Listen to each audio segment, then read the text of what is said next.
Hello everyone, welcome back to the Unacademy Foundation YouTube channel, right? तो थोड़ा सा surprise हो ओके तो माई सेल्फ पारस ठाकुर। सबसे पहले मैं अपने आपको इंट्रोड्यूस कर देता हूँ। I have been teaching chemistry for around 10 years now. तो मैं जेई सेगमेंट के लिए पढ़ाता हूँ अनअकैडमी जेई चैनल पे, शायद आपने मुझे देखा भी होगा। And I will be taking a few classes in the Unacademy foundation channel. तो स्टार्ट करेंगे हमारे प्यारे टॉपिक इलेक्ट्रिसिटी से, ठीक है। तो इलेक्ट्रिसिटी का लेक्चर 1 स्टार्ट करते हैं। This is important topic for you, क्योंकि इलेक्ट्रिसिटी आप सिर्फ 10th क्लास में नहीं पढ़ोगे, आपको 12th क्लास में भी फिजिक्स में इलेक्ट्रिसिटी मैग्नेटिज्म के सारे चैप्टर्स आपको वहां पे कवर करने हैं। तो जितना स्ट्रांगली आप अपने बेसिक्स को क्लियर करेंगे 10th क्लास में, उतना ही आप सीनियर क्लासेस में ज्यादा कंफर्टेबल फील करेंगे और बाकियों के कंपैरिजन में, अपने कॉम्पिटिटर्स के कंपैरिजन में जल्दी एक्सेल कर पाएंगे, राइट। तो हमारा टारगेट यहां पर क्या रहेगा? हमारा टारगेट है कि इस चैप्टर के जो फंडामेंटल्स हैं, जो चीजें शायद आपको कोई और नहीं बताएगा, आपसे डिस्कस नहीं करेगा, आपके दिमाग में डाउट आते होंगे, ऐसा क्यों नहीं हुआ, इसको ऐसा क्यों नहीं किया, ये क्यों नहीं हो गया, वो क्यों नहीं हो गया, तो हम उन चीजों के बारे में भी ज्यादा बात करने की ट्राई करेंगे। And you can always leave your doubts in the comment section, ताकि हम नेक्स्ट लेक्चर में आपके डाउट्स को भी एड्रेस कर पाएं, राइट। तो प्रॉब्लम प्रैक्टिस करेंगे, वो सब कुछ सॉल्व करेंगे, but will try to go beyond the books to understand in reality what these topics really mean. तो बच्चों, आप में से कोई भी नया स्टूडेंट अगर है, सबसे पहले सब्सक्राइब करना है, उसके साथ में जो घंटी बजी होती है, बनी होती है, उसको बजा देना है, so that you never miss an notification from the channel, right. चलिए let's continue with the discussion of electricity. Electricity कुछ इस तरह से आपके घरों में पहुंचती है, राइट। कितना अच्छा लग रहा है कि मतलब जाइंट्स कोई खड़े हुए हैं and supplying energy to your homes. तो चलिए इलेक्ट्रिसिटी के बारे में let's try to understand some interesting facts, fine. तो electric force, magnetic force, these are two very very fundamental force. तो स्टार्टिंग से माना जाता था कि the electric force and the magnetic force, these are actually two distinct phenomena, but in around 200 years ago, most people thought that electricity and magnetism are two distinct phenomena, but finally Hans Christian discovered that the electric current could produce a magnetic field. Means electric field, magnetic field, or you can say electric force, magnetic force, वो दोनों बिल्कुल ही unrelated नहीं है, they are totally related. तो आप जब senior class में जाएंगे तो you will be talking more in terms of electromagnetic force, right? Electric force, magnetic force, electromagnetic field के components हैं, तो they are related, fine. तो वो ऑब्जर्वर पे भी डिपेंड करते हैं कि ऑब्जर्वर हम कहां से चीजों को ऑब्जर्व कर रहे हैं, okay. And the light, ठीक है, it can be, one second, I think, yeah, fine, I thought कि कोई स्लाइड मिस तो नहीं हुआ। तो lightning or this electricity or this energy can be this beautiful and this destructive, right? Just imagine अगर ये lightning कहीं किसी चीज के ऊपर गिरे तो उसका क्या होगा? आपने कई बार वीडियो देखे होंगे कि पेड़ के ऊपर lightning पड़ती है, it starts burning like anything. It's such a huge amount of energy, it can be very very destructive simultaneously. अगर हमें उसको यूज करना आ जाए, जो कि आ गया है, तो it can be use for very very constructive purpose. देखिए, look at this beautiful image. तो यहां पर आपको क्या दिख रहा है? Whatever beauty you can see in this picture is because of the electricity, right. All those beautiful lights, the roads, buildings, highlight buildings, तो इलेक्ट्रिसिटी की वजह से, फाइन। देन आप जो कैमराज यूज कर रहे हो ये अच्छी फोटोग्राफी करने के लिए, that basically runs on the energy provided by batteries. तो उसमें भी क्या है? इलेक्ट्रिसिटी से चार्ज हो रहा है। Then you can cook your food using electricity, और we can cook the man himself, right. तो इलेक्ट्रिसिटी एक एनर्जी है, उसको आप कैसे इस्तेमाल करोगे वो आपके ऊपर डिपेंड करता है, ठीक है। फिर वॉशिंग मशीन, कपड़े धोने की बात करो, तो एवरीथिंग अराउंड अस, जितनी भी चीजें आप अपने आसपास देखो, कहीं ना कहीं किसी ना किसी फॉर्म में they are using electricity, right, ठीक है। ये सारी अच्छी चीजें, इमेजेस मैंने सोचा कि थोड़ी अच्छी लगे ताकि आपको थोड़ा मजा आए देखने में, fine. And there is one more thing, ठीक है, दिस ऑरोरा लाइट्स। इनको नॉर्दर्न लाइट्स भी बोलते हैं, पोलर लाइट्स भी बोलते हैं। तो नॉर्दर्न जो हेमिस्फीयर है, आर्कटिक, एंटार्क्टिक, उन रीजंस में स्काई में आप इस तरह की ब्यूटीफुल लाइट्स देख सकते हो। ये फोटोशॉप इफेक्ट नहीं है, this is called aurora, AURORA, ठीक है। तो ऑरोरा क्यों, कैसे बनता है, क्यों ये ब्यूटीफुल कलर्स आते हैं स्काई में? Because of the disturbances caused by charged particles in the magnetosphere, ठीक है। जो सोलर विंड्स है ना, जो सूरज से, सन की तरफ से सोलर विंड्स आती हैं, they contain a lot of charged particles. और आपको पता है कि अर्थ के चारों तरफ एक मैग्नेटिक फील्ड भी है। तो वो चार्ज पार्टिकल जब अर्थ के मैग्नेटोस्फीयर में एंटर करते हैं, they cause some disturbances, fine. They interact with the particles और द गैसेस, मॉलिक्यूल्स जो हैं, तो उनको एक्साइट करेंगे, ठीक है। तो उनकी वजह से कुछ स्पेसिफिक कलर्स आते हैं। तो इस तरह के कलर्स आते हैं, कभी ग्रीन होगा, ब्लूइश होगा, रेडिश होगा। तो डिपेंड करता है कि किस पर्टिकुलर मॉलिक्यूल के साथ वो चार्ज पार्टिकल इंटरैक्ट कर रहे हैं, तो उस पर डिपेंड करेगा कि किस तरह का कलर आएगा, फाइन। तो चलिए, ऑरोरा के बारे में ज्यादा जानकारी चाहिए तो you can always go to the Wikipedia या और sources, but this amazing picture और दिस अमेजिंग कलर्स अल्टीमेटली किससे? Charge particles, fine. एंड एक और चीज आपको बताता हूं, आपने कभी देखा होगा बहुत हाई राइज बिल्डिंग्स हैं, जनरली अगर घरों में भी देखोगे आप, तो घरों में एक मेटल रॉड लगाई होती है, छत के ऊपर एक मेटल रॉड लगाई होती है। क्यों?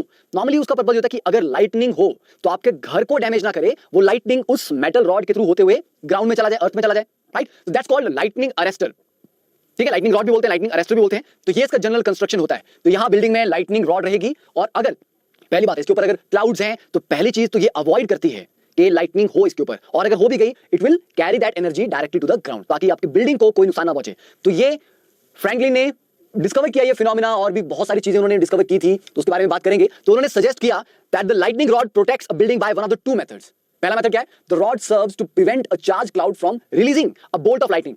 कि जो चार्ज उसके ऊपर डेवलप हुआ है, क्लाउड्स में जो चार्ज डेवलप हुआ है, उसका ऑपोजिट चार्ज इस रॉड पे डेवलप होगा, तो उसके तरह से न्यूट्रलाइज करने की ट्राई करेगा। तो पहली बात तो वो ट्राई करेगा कि प्रिवेंट करे कि लाइटनिंग हो। Second, the lightning rod serves to safely divert the lightning to the ground in event that the cloud does discharge. अगर lightning हो भी गई तो उसको डाइवर्ट करेगा ग्राउंड में। तो now let's talk about what is electricity। तो रियलिटी में nobody understand what electricity, right? आपको लगेगा कि नहीं सर ऐसा कैसे, हम तो बोल सकते हैं इलेक्ट्रिसिटी चार्जेस के मूव करने से होता है ना, it is a phenomena associated with the movement of charge particles and all. But ठीक है, वो आप ये बता रहे हो कि इलेक्ट्रिसिटी कहां पर आप ऑब्जर्व कर रहे हो। We are asking what is electricity, है क्या ये?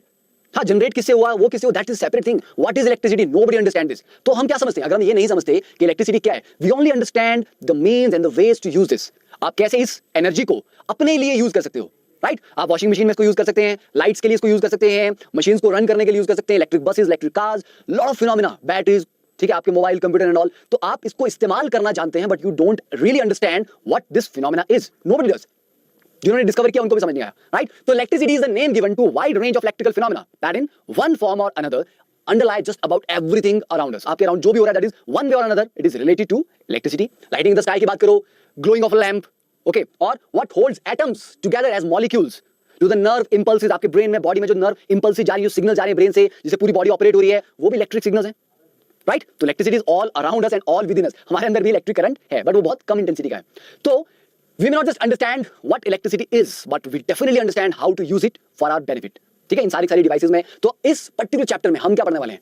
we'll try to find out what constitutes electricity, कैसे जनरेट होती है, fine, and what are the factors जिनको समझ के आप इसको मैनिपुलेट कर सकते हो अपने इस्तेमाल के लिए। Then how does it flow in the electric circuit, circuit में करंट कैसे चलेगा, सर्किट को सॉल्व कैसे करना है, वहां रेजिस्टर लगा दें, ये लगा दें, वो लगा दें, तो पूरे सर्किट को सॉल्व करना है कि सर्किट में करंट कितना होगा, टोटल रेजिस्टेंस कितना होगा, सर्किट न्यूमेरिकल्स हम करेंगे। Then the factors that regulate the current through electric circuit, कि सर्किट में करंट बढ़ाना है, घटाना है, क्या होगा, कौन कौन से फैक्टर्स हैं, फाइन। तो विल टॉक अबाउट दैट। तो सबसे पहले बात करते हैं इलेक्ट्रिकल फोर्स की। तो what exactly is electrical force? अगर आप इसकी डेफिनेशंस ढूंढेंगे, बुक्स में ढूंढोगे, नेट में ढूंढोगे, आपको बहुत अलग अलग डेफिनेशन मिल सकती हैं। तो इलेक्ट्रिकल फोर्स को सबसे सिंपल तरीके से अगर डिफाइन किया जाए तो दो चार्ज पार्टिकल्स के बीच में जो इंटरेक्शन हो रहा है that is called electrical force, right? तो इलेक्ट्रिकल फोर्स का जो मैग्नीट्यूड है, डायरेक्शन है, वो सारा हमें पता लगता है कूलम्स लॉ से। तो कूलम्स लॉ, जिसे हमने चार्जेस के बारे में थोड़ा तो पढ़ ही रखा है, जैसे कि दो लाइक चार्जेस है, प्लस है और वो भी प्लस है, that is Q1, that is Q2। तो लाइक चार्जेस रिपेल करते हैं, तो प्लस और प्लस के बीच में रिपल्शन होगी। तो ये फोर्स कितनी ज्यादा है that is defined by Coulomb's law. तो force is equal to K Q1 Q2 upon R square, ठीक है? मतलब it is directly proportional to product of the charges Q1 multiply by Q2 divide by R square. R is the distance between two. तो distance बढ़ेगा, अगर ये R बढ़ेगा तो obviously बात है फोर्स कम होगी। तो पार्टिकल जितना दूर होंगे उनके बीच की अट्रैक्टिव फोर्स या रिपल्सिव फोर्स कम होती जाएगी। तो जो लाइक चार्जेस हैं उनके बीच में रिपल्शन होती है, और जो अनलाइक चार्जेस हैं जैसे पॉजिटिव और नेगेटिव, इनके बीच में अट्रैक्शन होती है। तो you can say electric force is one of the most powerful fundamental forces in the universe. अब जैसे कि एक और फंडामेंटल फोर्स की बात करें, ग्रेविटी। तो ग्रेविटी क्या करती है? किन्हीं भी दो मासेस के बीच में ग्रेविटेशन फोर्स है, but it is very very weak, right? It is comparatively very very weak. की रिक्वायरमेंट है नहीं, ग्रेविटी के लिए जस्ट मास है, कोई भी दो मास अगर आप कंसीडर करते हैं, वो एक दूसरे के ऊपर कुछ फोर्स एक्सर्ट कर रहे हैं जो कि अट्रैक्टिव है, but it is very weak in nature. ये भी फंडामेंटल फोर्स है यूनिवर्स की, but it is comparatively weak. Electrical force charges पे डिपेंड करती है। तो बात करेंगे हम कि चार्जेस क्या हैं, कैसे चार्ज किसी के ऊपर आ सकता है, नहीं आ सकता, न्यूट्रलाइज कैसे करेंगे, वो सारी चीजें बात करेंगे। देखो, अब एक और डेफिनेशन इलेक्ट्रिक फोर्स की, ठीक है? द अट्रैक्टिव और repulsive interaction between the two any two charge object is an electric force. Then एक और चीज आप बोल सकते हो, the interaction between charge objects is a non contact force. मतलब दो चीजों को कॉन्टैक्ट में नहीं आना पड़ता। अगर नॉर्मली मुझे किसी चीज को पुश करना है, ठीक है, मैं जाके उसको धक्का देता हूं, तो I need to be in contact with that. मेरे को कोई चीज को पुश करना है तो मुझे उसको टच तो करना पड़ेगा ना। तो एक तो आप फोर्स एक्सर्ट करते हो कॉन्टैक्ट के थ्रू, राइट? बट जो इलेक्ट्रिकल फोर्स है ये नॉन कॉन्टैक्ट फोर्स है, एक डिस्टेंस से ये फोर्सेस एक्सर्ट होती हैं। तो non contact force that acts over some distance of separation, ठीक है? बाकी वो जस्ट ग्रेविटी के बारे में बात कर रहे थे। अच्छा लगा, फोटो डाल दिया। Tired of long videos, lectures, tutorials, conference videos? ठीक है, यहां तक क्लियर है? तो समझ आए, लाइक जरूर करना and don't forget to share the video, because आप लोग जितना शेयर करेंगे, अगर आपको वीडियो अच्छा लगा है, आप लोग शेयर करोगे, आपकी सपोर्ट मिलेगी, तो definitely will make more amazing content for you guys, fine. And आपकी जो फीडबैक है, सजेशंस हैं, डाउट्स हैं, you can always give in the comment section, right? तो शेयर जरूर करना है, लेट द वर्ल्ड नो कि हाँ हम सीख रहे हैं and this content is helpful, fine. देखिए, अब इलेक्ट्रिक चार्ज की बात करते हैं। तो let's come to the basic question, what is everything made up of? Atoms, molecules? No, atoms, right? तो एटम से सब कुछ बना हुआ है। तो एटम के अंदर क्या क्या है पढ़ा आपने एटॉमिक स्ट्रक्चर 9th क्लास में? तो एटम में आपने पढ़ा एक हमारे